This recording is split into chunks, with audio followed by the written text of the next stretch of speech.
and foundations invest in the library's future. We'll be using the word friends predominantly, but just realize that we are talking about both friends and foundations. They are very similar types of support groups for your public library, but there are some differences, and we'll be talking about both the similarities and the differences in our presentation today. With me today is Mandy Easter, who is our law librarian at the State Library, and I'm Marianne Morey, the district consultant for Central District with the State Library. Mandy and I first presented this session at an ILOC conference back in 2015, Mandy. That sounds like so long ago. And then we represented it as part of the State Library's budget series that we did in 2017. And actually my now retired colleague had to do that. I had to step out for a family funeral for that particular recording. But we also repeated it in the spring of 2018 for the Iowa Small Library Association. So Mandy, this is evidently an oldie but a goodie, a classic, I guess we could call it now. And we are happy to represent it today with updated graphics, updated information. So the information here I think is definitely worth repeating, and we're so happy that you're here with us. And here's kind of what we're planning to do today. We will be sharing all of this kind of as we go through, but predominantly the first portion of our presentation will contain legal matters from Mandy, and then some practical matters from me. And we have some real life examples of friends and foundation groups and how they're benefiting Iowa libraries. And we will be taking questions and answers from you. Please post those in the chat. Amanda, who is our library resource technician from Northwest Iowa, she is our producer today. She will be keeping an eye on the chat. So put your questions there, and some of them we may take as we go along, but most of them we'll save toward the end. And if for some reason we run short on time and don't have time to address all of them, we will compile them with answers and send that out to all of you. So we have a poll, and Amanda, I don't know, is this still up on the screen here, this poll? I'm going to relaunch that right now. Okay. So we're going Had a to. little glitch with it earlier before we started. I think some of you might have answered it then. If you answered it previously, answer it again because we've cleared it and we have reposted it. So hopefully you're seeing this now. And the question is, which of these descriptions best fits your reason for being here today, or best fits your friends and foundation group? And realize again, when we say friends, we're talking about either or. Are you thinking of starting a friends group? Maybe your library already has a friends group, but it's not currently active. Maybe your library has a friends group that is not so friendly. And that is a thing, unfortunately. Or maybe you have a friends group, but instead your library wants to start a foundation. So numbers are coming in here. It looks like it's pretty much evenly divided between starting a friends group or having one that's not active. And then quite a few of you are also wanting to start a foundation. All right, that's good to know. So most of you don't have a friends group, or you simply want to maybe reactivate one. And I think this is perfect for what we're talking about today. So we're going to clear that out and go on and get ready to start.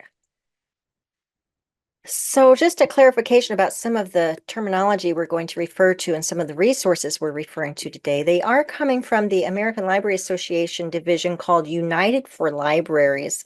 And this is a special division of ALA that is specifically, as you can see, its subtitle says, Association of Library Trustees, Advocates, Friends, and Foundations. And interestingly enough, Mandy and I just attended a 3-day United for Libraries conference last week. Some very good information from that, some of which complements what we're talking about here today.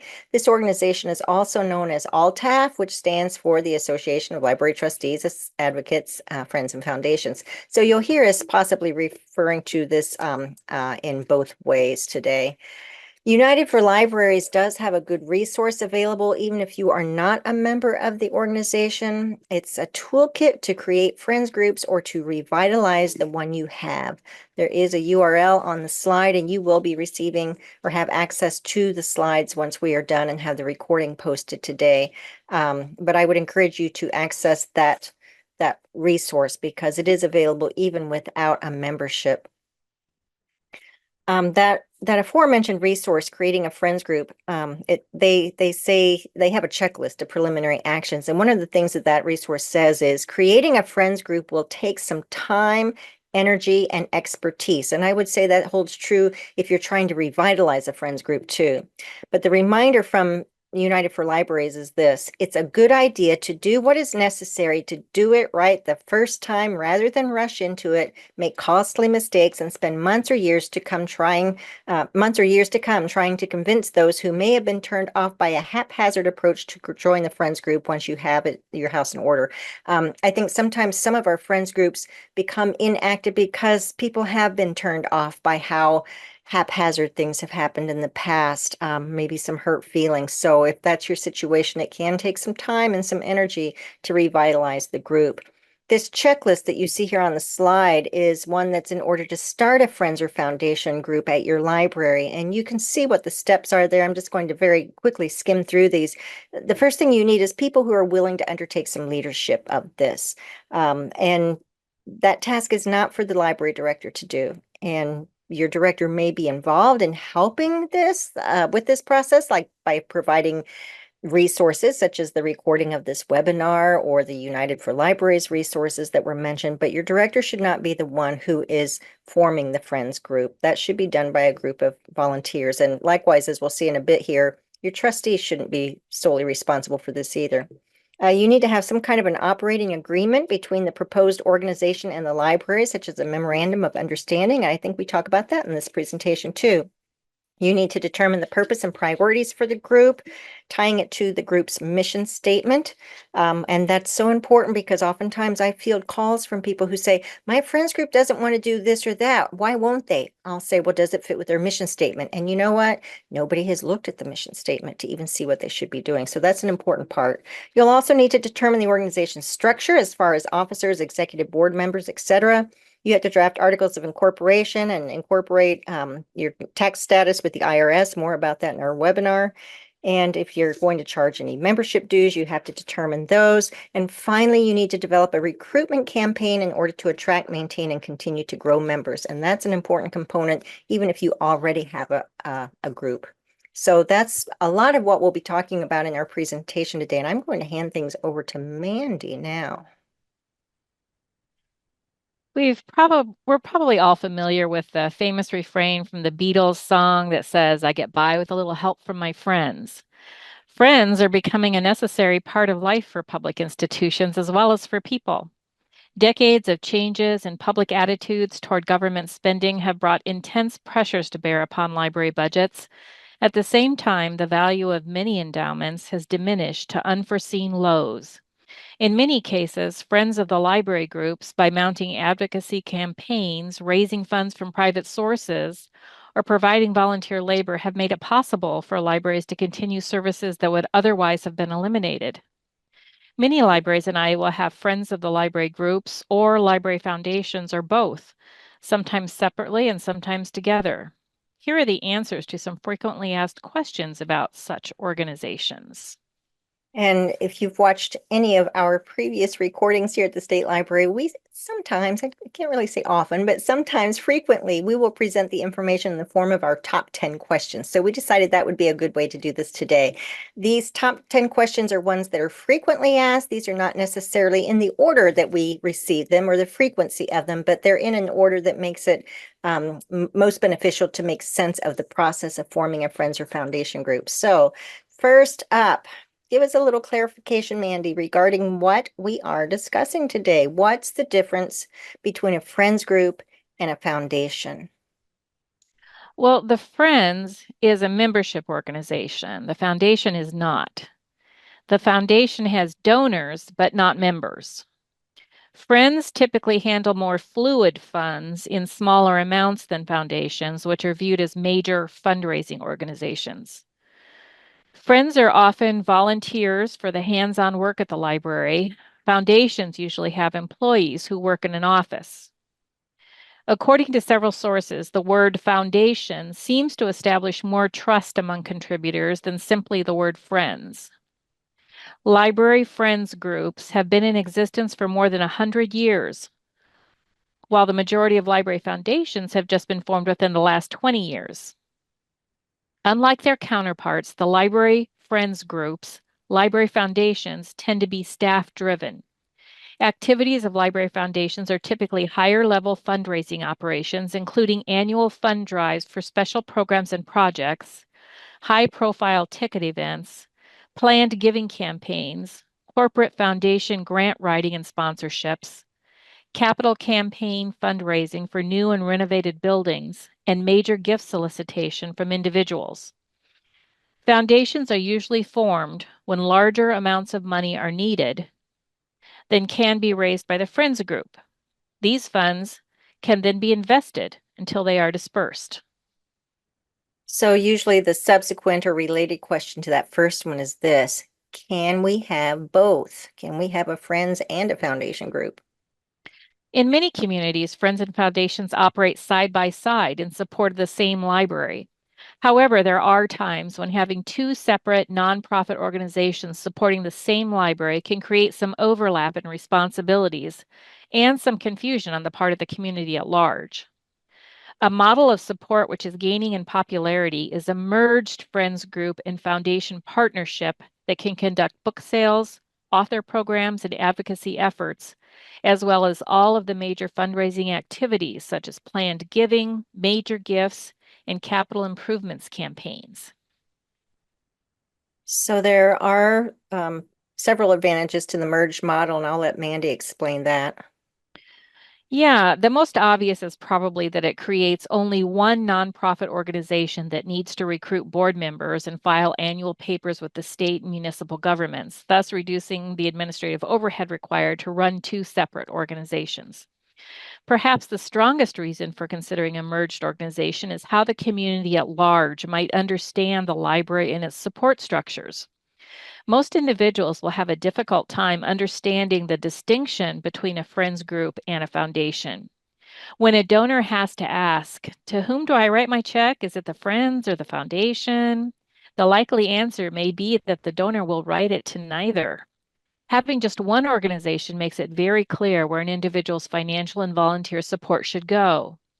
In any case, a change to a merged model should be done with a great deal of preliminary planning and the full involvement of both the existing corporations to be certain that this is the right move for everyone involved. Even if a decision is made not to merge the two support groups, the process of discussing the issue certainly helps to clarify the roles and responsibilities of the existing friends and the existing foundation. In these times of shrinking public resources, having efficient and effective library support organizations is more critical than ever. When I was a library director here in Iowa, my friends group and my foundation group met at the same time, the same evening, the same time, but they still remain separate entities. And that was convenient for the people who were involved and they could kind of work together. But it was also difficult sometimes for them to determine, well, which group is going to pay for what. So later, those two groups did merge into one. And I don't know all the logistics of that because they merged after I was no longer serving as director at that location. But I do know it's a very vibrant group. So sometimes it is possible to have the two groups rolled into one. The next question we often get is, how does a Friends group or a library foundation file for incorporation? Nonprofit incorporation begins with the Secretary of State's office. Once a Friends or Foundation steering committee has been established, the potential organization's mission statement, purpose, and structural governing documents must be written. The Secretary of State will require articles of incorporation, which must include the corporation's name, its official address, its initial registered agent at that address, the name and address of each incorporator, whether there will be members, and how assets will be distributed upon dissolution. An incorporator must sign the articles and include a $20 filing fee. After the articles are filed with the Secretary of State, a certificate of acknowledgement will be issued to the nonprofit corporation. At that point, there should be an organizational meeting to adopt bylaws, elect officers, decide upon a fiscal year, and discuss other business. It will be helpful to visit the website for the Iowa Secretary of State at sos.iowa.gov. Click on the Nonprofits tab in the top toolbar And then click on any links of interest, such as forming a nonprofit, forms and fees, and frequently asked questions. Call staff at the Secretary of State's office with any questions you might have. They're very responsive.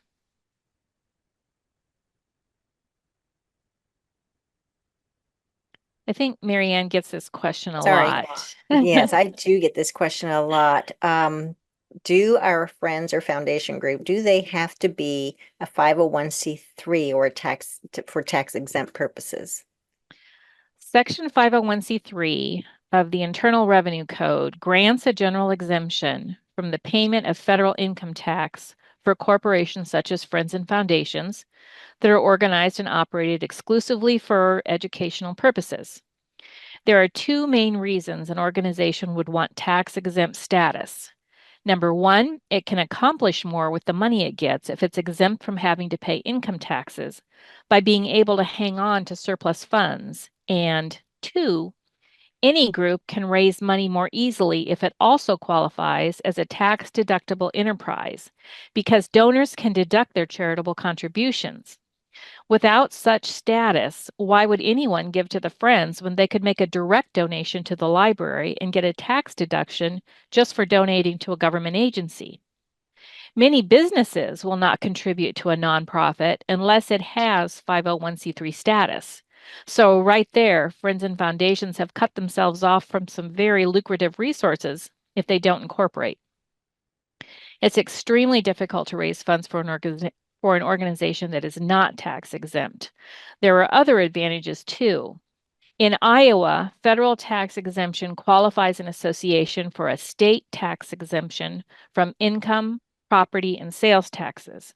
It also enables fundraising groups to make mass mailings at third-class postal rates, a considerable savings. The status often makes available additional funds in the form of grants from government agencies or private foundations, too. Perhaps most importantly, once the Friends incorporate, there is no question about where the money that is raised belongs. While it may seem incomprehensible that there could be conflicts over the use of donations, that is in fact the most common complaint received by the American Library Association, that without the Friends incorporation, library boards and cities often lay claim to the funds such groups have raised. It's highly recommended that all Friends of the Library groups and library foundations incorporate as 501c3s. Incorporation is accomplished by filing the appropriate forms with the Federal Internal Revenue Service. Visit the website for the IRS at irs.gov and click on Charities and Nonprofits under the tab labeled Information For in the toolbar at the top of the page. Then click on any articles of interest, such as exemption requirements for 501c3 organizations and application for recognition of exemption and exempt organizations required filings. Form 1023 must be filed within 15 months of organizing. If this deadline is met, the Friends exemption and the deductibility of contributions made to the group will be granted retroactive to the effective date of operation. Otherwise, the exemption will start on the date of the postmark on the application. Failure to apply will result in taxable status for the organization. Form 1023 asks about your group's structure, purpose, officers, activities, plans, and finances. Don't just answer the exact questions and then stop. Bring up anything that might strengthen your position and further your application. An exemption is not automatic. You must convince the IRS that the Friends Group is deserving of the status. Accompanying Form 1023 must be an updated copy of the organization's Articles of Incorporation, its bylaws, a statement of receipts and expenditures, balance sheets for the time the organization has been in existence, a statement of proposed activities, and an application for an employer identification number, or FEIN, on Form SS4. If bylaws do not exist, include a statement attesting to their absence. If the organization has not yet begun operations, a proposed budget for 2 full accounting periods and a current statement of assets and liabilities are required. The application fee depends on the level of the group's annual gross receipts. The result is a determination letter or ruling on the group's tax-exempt status. Successful applications, including all attachments, are public documents and are available for public inspection, unless public inspection would adversely affect the organization, in which case a written request detailing the group's objections must be filed. I think some people have their heads swimming right now, and we'll address something in a subsequent slide that might clarify how this can all be done. But this is another subsequent question that those of you who already have an existing organization that's not active, maybe this has happened to you, and I have fielded this question fairly often too. And I've seen this happen. What happens? What should a library group do, a friends or foundation group do, if their nonprofit status lapses? Tax-exempt organizations are required to file an annual information return with the IRS. Organizations that do not file for 3 consecutive years automatically lose their tax-exempt status. The IRS publishes and updates monthly a list of organizations whose tax-exempt status was automatically revoked because of their failure to file. An automatically revoked organization is not eligible to receive tax-deductible contributions, and donors will not be able to deduct contributions made after the organization's loss of status was published. At that point, it will also be necessary for the organization to file corporate income tax returns and pay any applicable income taxes. The law prohibits the IRS from undoing a proper revocation and does not provide for an appeal process. An automatically revoked organization must apply to have its status reinstated. If the IRS determines that the organization meets the requirements for tax-exempt status, it will issue a new determination letter and update the nonprofit's revoked status on its website. So after hearing all of that and the many steps and confusing terms and things that you discussed, Mandy, we still have people ask this question. Well, is it really necessary to hire an attorney to help us incorporate? Whenever I'm asked if an attorney should be retained in order to navigate our complicated legal system, my answer is always an enthusiastic yes. The professional services of a lawyer guarantee that the process of incorporating, acquiring charitable organization tax status, and complying with nonprofit laws at both the state and federal levels will be accurately and thoroughly completed in a timely manner. There is anecdotal evidence that if the launch of a friends group or library foundation is bungled, it can take years to rally the support necessary for another go at it. Besides, it's unfair to charge a layperson with the responsibility of handling these very important legal tasks and then blame him or her when something doesn't get done properly. A popular alternative is to recruit a library-loving attorney to sit on the steering committee and provide advice and legal services to the Friends.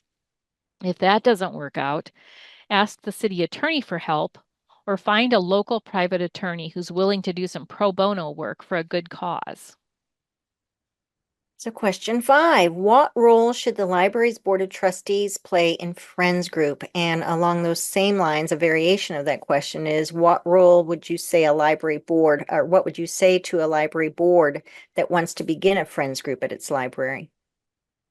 A member of the library's board of trustees should be appointed to act as a liaison to the Friends and attend their meetings and as many of their functions as possible. Likewise, a Friends board member should be appointed as a liaison to the library's board of trustees and attend all trustee meetings, report on Friends issues and activities, and report back library board information to the Friends.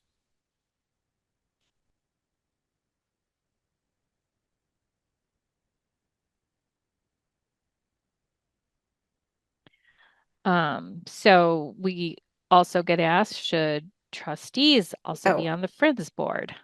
Sorry, I had my mic muted. Yes, that's kind of a carryover from that last question. Like, what's their involvement? And then when we say, well, they should really only be liaison, then people ask, well, can't they just serve on the board as well, be a Friends board member and a library board member? And you have something to say about that too.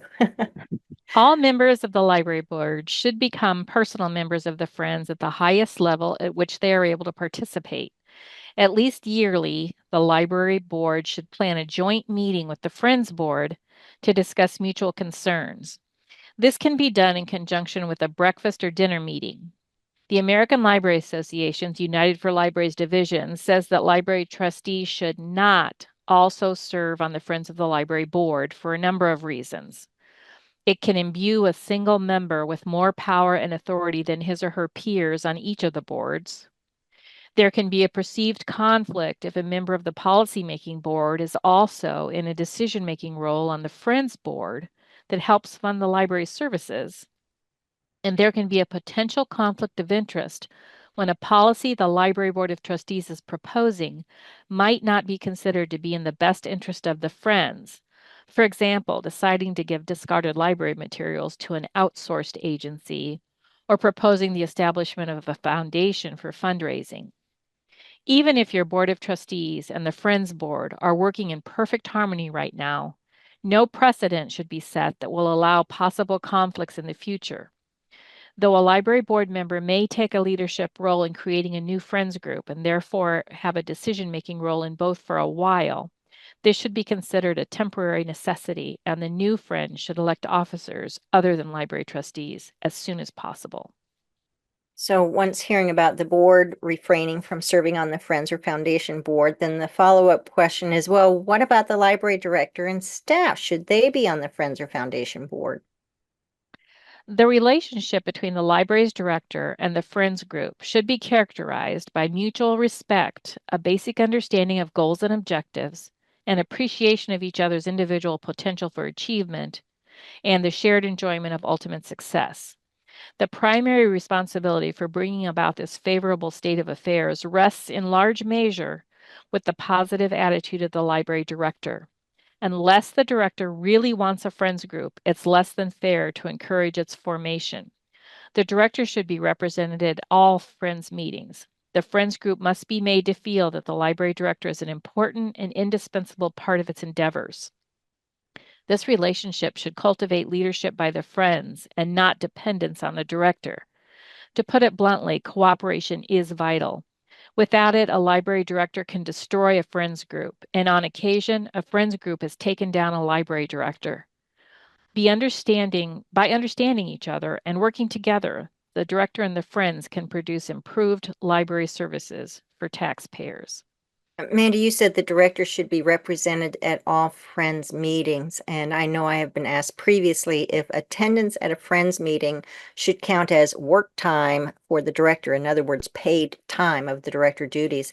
And my reply is always that if the director is attending the meeting as the director, as the library director, providing information that only the library director can provide, then yes, that probably is a legitimate work time. However, if your friends group is having a trivia night and the library director decides to attend as a supporter and a player and is there just for the fun, then no, that instance would not count as legitimate work time. Your thoughts, Mandy? That's a good summary, Marianne. Title 29 of the Code of Federal Regulations contains the rules that implement the Fair Labor Standards Act. Section 785.28 is entitled Involuntary Attendance and says that employees are working when they attend a meeting at which their presence is not considered to be voluntary. In other words, the employee's attendance at the meeting is required by the employer, or the employee is given to understand or led to believe that her working conditions or the continuance of her employment would be adversely affected if she did not attend. If expectations are unclear, it's best to clarify the board's instructions and intent with regard to extracurricular meetings and instruction. Excellent. United for Libraries has found that some of the best and most successful friends groups do indeed receive support from their libraries. The amount should be just a fraction of the amount the friends donate to the library each year, and the amount may vary over time. New Friends groups are often created by the library staff or trustees, and in the very first year, this fledgling group will no doubt need a lot of support in terms of planning meetings, promotions, making copies, flyers and brochures, and mailing membership recruitment letters. But once the group is up and running, it will be able to operate with less staff time and support. For each library, the support will vary based on the friend's needs, the staff's discretionary time, and the return on investment experienced by the library. If the friends group is not contributing to the library on an appreciable and regular basis, the library should discuss with them the level of financial compensation the friends should make in exchange for staff and library support. Remember that a Friends group is an independent, private, nonprofit organization. The group should be self-sustaining to a large degree and should be running its own organization and planning its own fundraising events. A library staff that pitches in too freely with the work may be lessening the engagement by the group's members, and this is not sustainable over the long term. I think that in many of our libraries, members of the Friends or the Foundation would be taken aback to learn that library staff shouldn't or won't offer any assistance. So what is the interpretation of assistance in this situation? I know of at least one city attorney who interprets Article 3, Section 31 of the Constitution of Iowa to indicate that public library staff should not help Friends groups by giving time, materials, or the use of the library's equipment to the Friends in support of their activities. While United for Libraries considers funds raised by the Friends and eventually donated to the library to be a return on the investment of the public library's assistance, it can also be argued that the taxpayer-funded library staff, supplies, and equipment are strictly for running the library, and donations will roll in whether or not the taxpayers help fundraisers. The city attorney's point was that if the library provides taxpayer-funded assistance to the Friends group for a total of, say, $5,000 in annual support, what kind of assistance would be expected when a private corporation or a wealthy individual offers to donate more? And how is it fair or legal to spend taxes acquiring certain donations but not others? At this time, though, there are no court decisions or attorney general's opinions to clarify that particular section of our Constitution with respect to public libraries and their friends groups. Just be aware that the library staff's taxpayer-funded involvement in a friends group may be controversial in your community.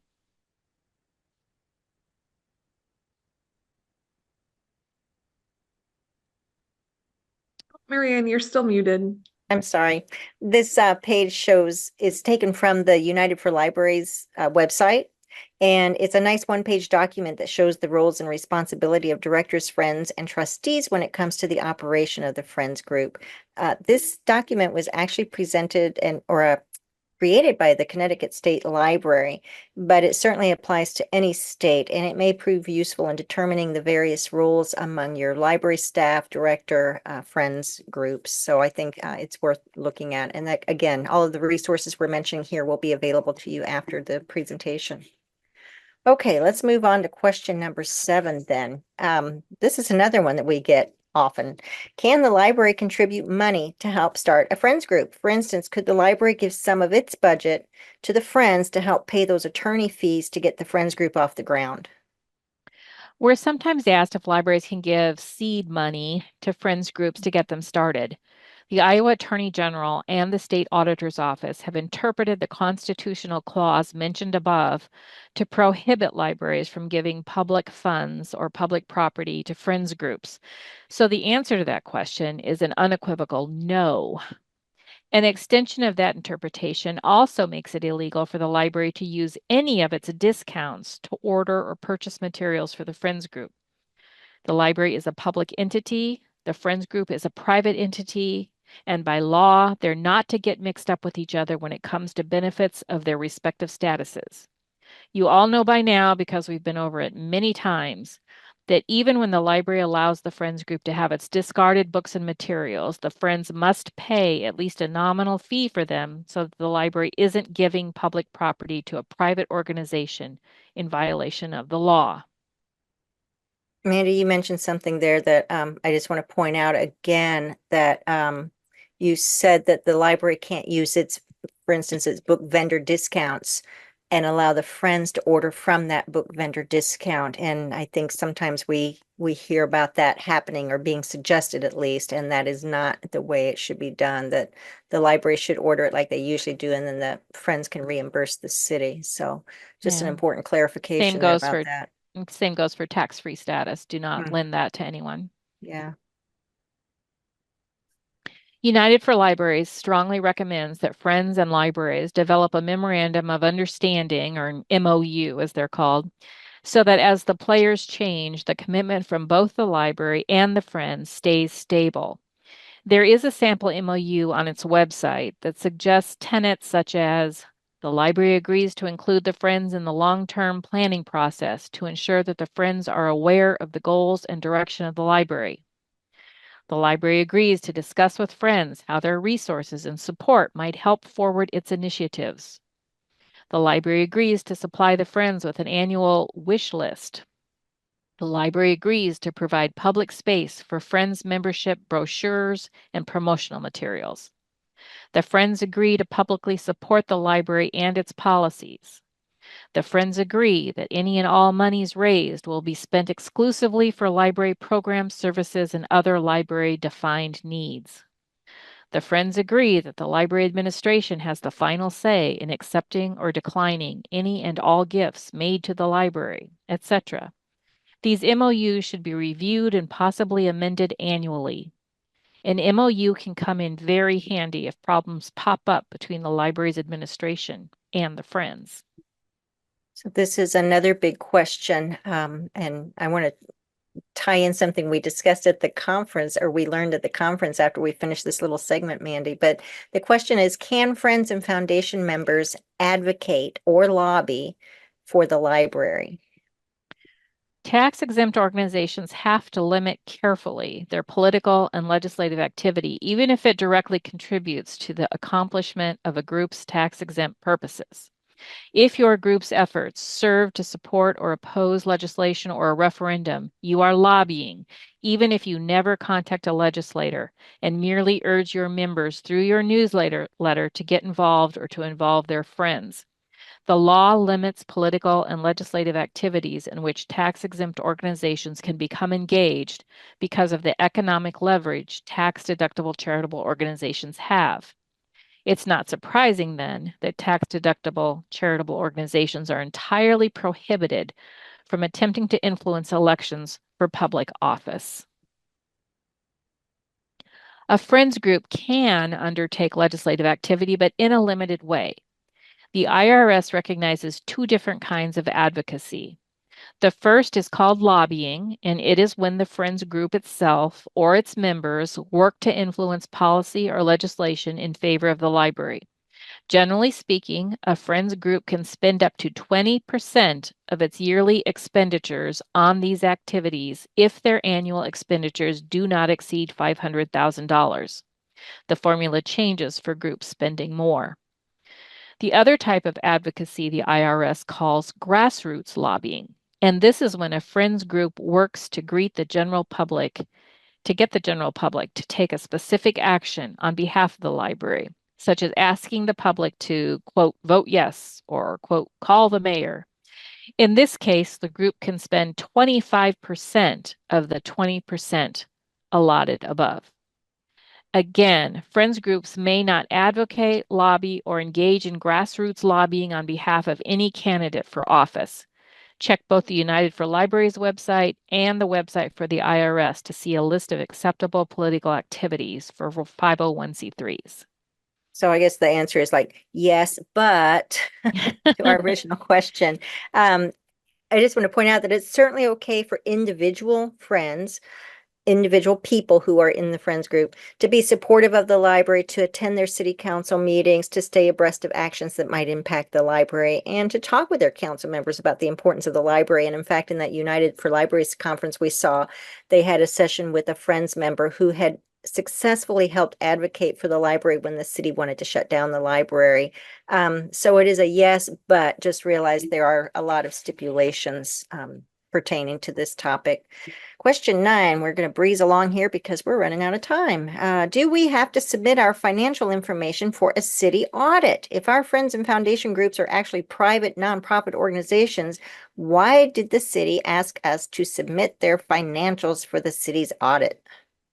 This was once explained to me by the state auditor's director of municipal audits.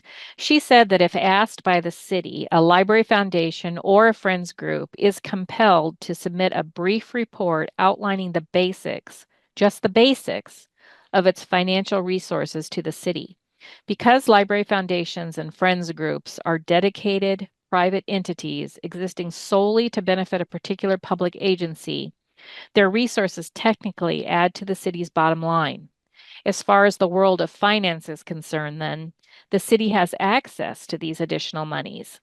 If the city can list these additional assets in its financial portfolio, it's a more attractive financial risk, which allows the city to have a higher bond rating, meaning it can borrow money more cheaply and command higher levels of investments in its project. It's not so much the city wanting to poke its nose where it doesn't belong. It's actually an attempt to make the Library Foundation and the Friends Group partners in creating a better community. If a foundation or a friends group were to respond to the city's request that its resources total less than, say, $5,000, a completely arbitrary figure, the city might decide that the organization has too little money to improve its standing and won't pursue any sort of report. This is often why foundation records are requested, but not friends records. Foundations are typically holding on to much more money or many more assets than the friends. And our 10th question here, and I think some people have experienced this, what happens if the friends group is not friendly and will not spend the money? They've done the fundraising, they've got a pot of stash there, but they won't spend anything. What can be done about that? There are no laws pertaining to how much money a nonprofit group, even one that supports a governmental entity, may accumulate. The only state laws besides tax laws applicable to Friends of the Library groups and other nonprofit organizations are in Iowa Code Chapter 504, entitled Revised Iowa Nonprofit Corporation Act, which doesn't address this type of money issue. The Friends bylaws and mission statement could probably be used against them in a court of law. If there are bylaws, a mission statement, or even a memorandum of understanding between the library board and the Friends group, each could be considered a contract of sorts, and the Friends could feasibly be sued for some sort of breach of those contracts, if not by the library, then by the group's donors. Presumably, people join and give money to the Friends because they believe that money will be spent to support the library's collections and programs in the near future. If this is not happening, not only will the Friends lose potential members and donations, but they could be held legally liable by the courts for breach of contract. Okay, so those were our top 10 questions. And hopefully you've seen that although it may be a somewhat complicated process to start a Friends or Foundation group, it is a beneficial thing to have for your library. And we've got some examples here that are from mostly Iowa libraries, but a few from elsewhere that will prove the ways that Friends and Foundation organizations have helped their libraries. So first up is from Pleasant Hill Public Library in central Iowa. This is their Friends brochure, which is also posted to their website. And from here, you can see some of the projects their friends have accomplished over the past year, including funding the Story Walk, purchasing DVDs and Wonder Books, buying new library furniture, and assisting the library's book sale, which seems to be a huge role of Library Friends, that they oversee the annual book sale of libraries. Here's a Facebook page from the Friends Foundation Combined Group of West Des Moines Library, and they host an annual beer, wine, and cheese fundraiser. And from all those fundraisers, they were able to help purchase the library's new outreach vehicle, which is named Words on Wheels. The Friends of Davenport Public Library, also here in Iowa, they are raising funds for an early literacy play and read activities component that they will be putting in the children's area. And also they plan to promote and provide regular volunteers to help with youth services programming and genealogy aspects at the library. From Cedar Rapids Public Library, they are tackling a capital campaign for the library's West Side Library Building project. and are seeking to raise $10 million. So again, that's a foundation. Typically, as we've described in this webinar, the foundations deal with much larger sums of money. Keokuk's Library Foundation helped fund and open a library park that took 7 years of fundraising. The park includes a story walk, sculpture garden, and shady spots to read or use the library's Wi-Fi. And I don't know if we have any librarians in the audience from any of these libraries, but if you're here, give us a shout out in the chat. And any of you that have a friends or foundation group, tell us what ways your group has helped your library. Or if you're hoping to start such a group or revitalize such a group, what are some of the ways you wish your friends or foundation would help the library? And we'll give you a few minutes here to put those things in the chat. And for many of you, since most of you or a large number of you said you're hoping to form such groups, what do you wish your friends or foundation group would help with at the library? Amanda, maybe you can tell us what some of the chat says that's coming through. Susan from Clinton, she says they have a friends and not a foundation, but want to have the friends act as a foundation as well if we want to start a building campaign. Okay. Anybody else?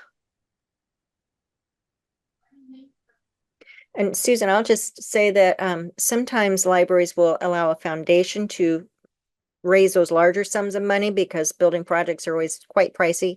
And the friends then will help with maybe the opening day collection, the new set of books that you buy for opening day after you have your new building, or they will buy certain pieces of furniture, like maybe they'll buy all the furniture for the children's area. Sometimes that's a way that the friends will help complement a building project in a slightly less expensive way, but still a costly purchase that benefits the library. Anybody else? Examples of how Friends Foundations have helped or could help? Sandy from Whitmore said that their friends raised funds for replacing the carpet in the children's room this year, which is great. There was a couple questions. You just kind of want to wait for those, or do you want to address them now, Marianne? Let's go ahead and address them now because some of the rest of this is kind of complimentary, but if there are some questions, let's see if we can get to those. April had a quick question too. She said, how do we get more participants to join? She Oh, is part well. of, her friends group, but that That's was our her next slide. question. Okay, well, What was the other question that came through?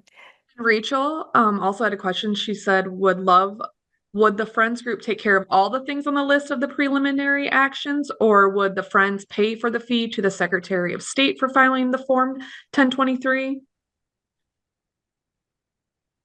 And that's probably in reference to when we said, can the library provide seed money? And the answer to that was no. So Right. who pays for those fees? Mandy, you want to, you Yeah, ready? the friends.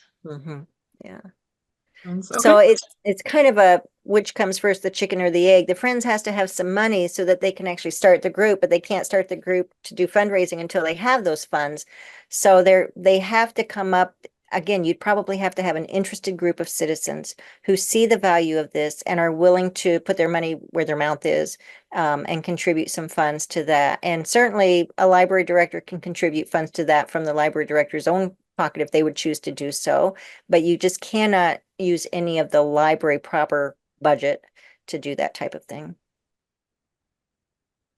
There's just lots of other, like Joni from Colo, she said, I would love a group to organize the annual book sale. Also, it'd be great to have a group to go for cookies, etc. Seems small, but would still be very helpful for their libraries. So Yeah, and those are typical tasks that a friends group will do. Keep in mind that a friends group is not always just about the money, it's often about the volunteers, much more so than typically is done with a foundation group, which is typically more just raising the money.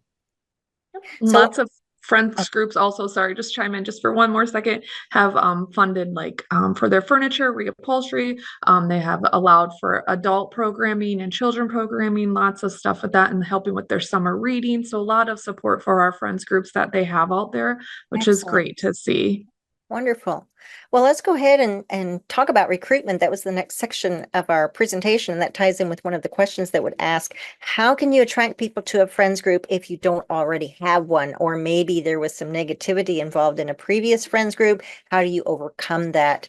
And please put in the chat some of your ideas of maybe what you've been doing or what you're trying right now while I give you a few ideas here.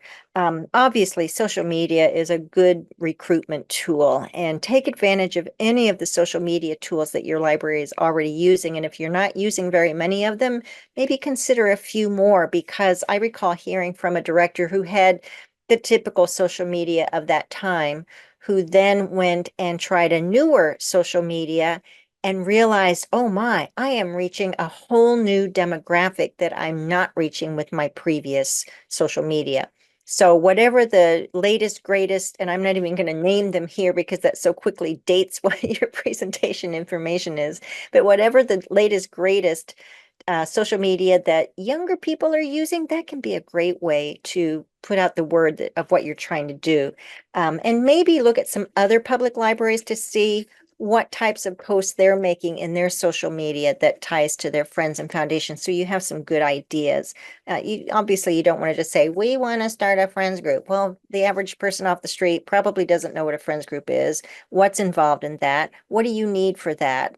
You want to be a little more specific and a little more upbeat about what you're posting.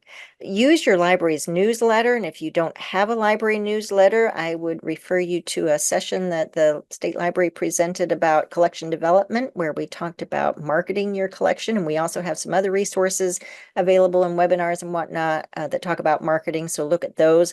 But here are a couple of examples that promoted some Friends Foundation activities. The one on the left is from Ames Public Library. Within their newsletter, they have a big notice there about the Friends book sale. So anybody picking up their newsletter or receiving their newsletter that has all the library's activities and calendar events, things, they can see right away, oh, and the book sale is happening as well. And then Clinton Public Library, they have promoted the fact that they are doing an art and wine walk, which sounds very interesting. And that is sponsored in part by the library's Friends group.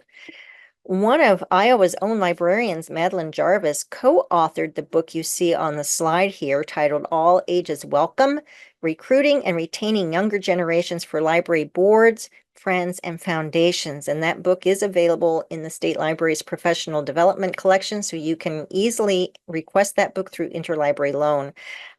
But the authors of that book also completed an article for American Libraries a few years ago about recruit, retain, and engage. And just from that article, here's a quote: "How can libraries attract young people committed to active service?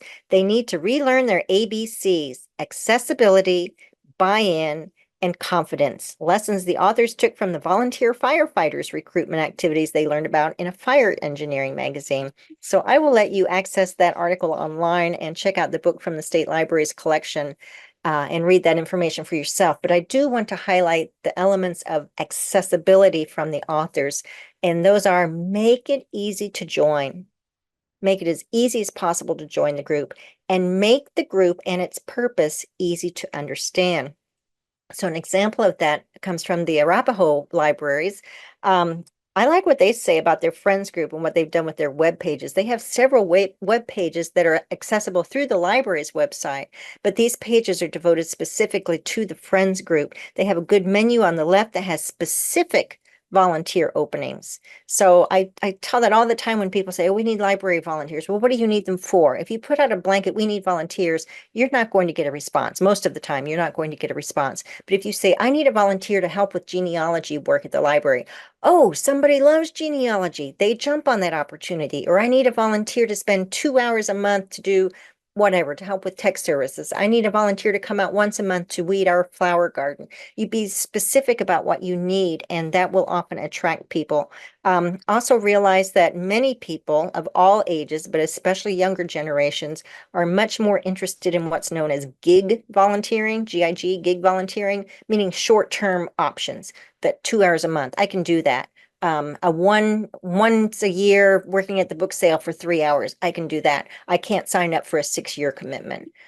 So have those gig volunteer opportunities, be specific about that. This Arapahoe page also has it very clear front and center there: join or renew your membership. So making it as easy as possible to join. And additionally, the same friends group They have the top 5 reasons to become a friend, and you can see on the slide what those are. They offer a few benefits and they explain, here's what it means to be a friend. It's not just some vague concept. Well, what does this mean exactly? What is a friends group? What do they do? Well, what's in it for me? This is what they spell out. So I think that's a wise thing to do, a good example there for you to look at and to follow. Also realize that every year there's a National Friends of the Library Week. It's always in mid to late October. In this year, 2024, it takes place October 20th through the 26th. In 2025, it will be October 19th through the 24th. This is a really good way to promote your friends group, to highlight what they're doing, to extend an invitation to join your friends group, or if you're contemplating starting a friends group, this would be an ideal week to really go all out with your efforts to try to drive membership. And again, we have to mention United for Libraries, that division of the American Library Association that is devoted to friends and foundations as well as trustees. But they have several resources on its website to help you learn more about celebrating National Friends of the Libraries Week and to help with recruitment and formation. So be sure to check out United for Libraries. And we have just a few other resources. These are some books that are available, as well as that one I previously mentioned, available in the State Library of Iowa's collection development, professional development collection. And Mandy has used some of these to help prepare today's presentation. The IRS.gov is the site you want to go to learn more about 501c3 organizations and to file for your tax exempt purposes or status rather. And then the Secretary of State's office. And as Mandy said, feel free to call them, reach out to them to ask questions. They will answer them for you. That's why they're there. They're there to serve Iowa citizens. So be sure to reach out to them. And that is the place where you would file your Articles of Incorporation. And then finally, another resource, you can always contact us at the State Library. Any of your district consultants will be happy to answer questions. I know that as a district consultant, I have actually gone to libraries and met with the people who are interested in starting a friends group, or met with an existing friends or foundation group to talk about how they can revitalize, what the roles are between the library and the friends group. And I'm sure I speak for my other district consultant colleagues that they will do the same thing. So I think we have finished within our allotted time. Amanda, do we have any additional questions that came through? It didn't look like any other questions. All right, we've got 2 or 3 minutes now. It's time to ask. Anyone has anything, let us know. We had Susan at Clinton. She was excited to see her Clinton and Lyons branch, and she said where they worked before, they made volunteer job descriptions when you were going through that slide. So that kind of pertained as to that. So I that's think fun, that's an excellent tip. right? I always say your volunteers, you should have a volunteer application form that's very similar to a regular job application. And you should interview your volunteers, and having that description so they know what they do. And so the library understands, here are the tasks that we can assign to volunteers, including your friends. Your friends are volunteers. Your foundation people are volunteers. I think that's an excellent tip. Thanks for reminding us of that, Susan. Rachel also had just a quick question too about their friends group. How often do they have to meet in a year? Someone did reply that it turns out about roughly quarterly, maybe a year, but I didn't know if there was anything specific Mandy, that had to be, or I don't think there's a requirement, Mandy, is there? Or is there something that says they have to meet at least annually? No. Okay. Yeah, I think a lot of groups have an annual meeting, and that's where they really rally everybody together. And other than that, they often will just have executive boards that perhaps meet monthly or at least quarterly and do the more of the nitty-gritty kind of work. But then they bring everybody together for the annual meeting to talk about, here's what we have planned for the new year, here's how you can help, these are what our needs are, and here's what we've accomplished in the past. Alicia from the Hiawatha Public Library, they are having their annual meeting, and then that's where they're having a speaker coming to seek out new people as well. So that was a good tip from her to recruit some new members. But everyone is just thanking you guys. Great job. Lots of great info today. It's fun. It's a lot to absorb. So if you're thinking about starting a group, we did record this. Amanda, you did hit the record button, right? I did. Yes, I did. I knew you would. But we'll have this on our in our learning management system, and we will have it on our YouTube channel shortly. Give us a few weeks to get that done. I'm guessing it probably will be closer to September before we get that done. But we'll have that available that you can rewatch sections of it. You can share it with the people at your library who are interested in a Friends or Foundation group, and you can always contact us as you see on the slide here. Okay, well, thank you all for being here today. Thank you, Mandy. Always a joy to work with you. We so appreciate your expertise at the State Library. And thank you again, Amanda, for being our kind of a last minute, it turned out, producer. You did a fantastic job, and I really appreciate that you were here today to help field the questions and help us with any tech issues that arose in the audience. So thank you, everybody. Enjoy.